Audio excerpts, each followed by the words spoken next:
Matapos ang malakas na buhos ng ulan na nagdulot ng flash flood sa lungsod itong huling linggo ng Hunyo, aabot na sa 14 na pamilyang nasa danger area sa tabi ng creek sa Sitio Sulukan, Barangay Sapang Palay proper ang nai-relocate sa kanilang magiging bagong tahanan. Sila po yung usually tuwing may mga typhoon, may mga baha, landslide, ay sila po yung talagang lubhang apektado.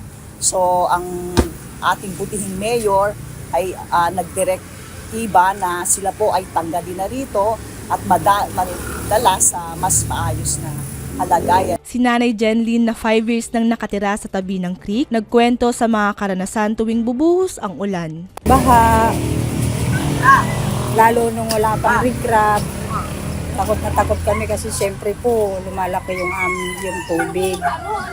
Pero nung nirecrab na medyo nag-ano na kami kasi medyo safe na kami. Maganda na yung nararamdaman namin kasi hindi na kami safety na kami. Si Nanay Teresita at Nanay Elizabeth, malaki ang pasasalamat dahil sa mas ligtas at bagong tahanan na ibinigay ng lokal na pamahalaan. Ako naman, nagpapasalamat ako. Nabigyan kami ng magandang tirahan. Ang saya. Mga apo ko, ang saya kahit sardinas lang ulam. Maganda dito, malapit kami sa mga kumbaga, para kami nanggaling ng bundok na napunta kami ng Kabiasnan. Ayon sa HHRO, ang 14 na pamilyang ito mula sa Barangay Sapang Palay proper, ang ilan lamang sa planong mailipat ng tanggapan, katuwang ang National Housing Authority sa mas maayos at ligtas na tahanan. Ito po ay umpisa pa lang.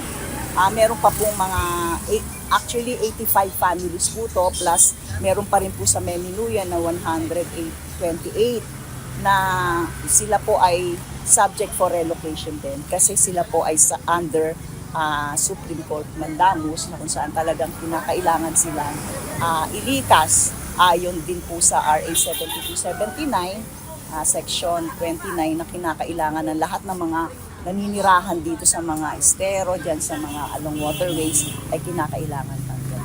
Kasama si Jeff Andrade, para sa Balitang San Joseño, ako si RM Oblianda, Public Information Office.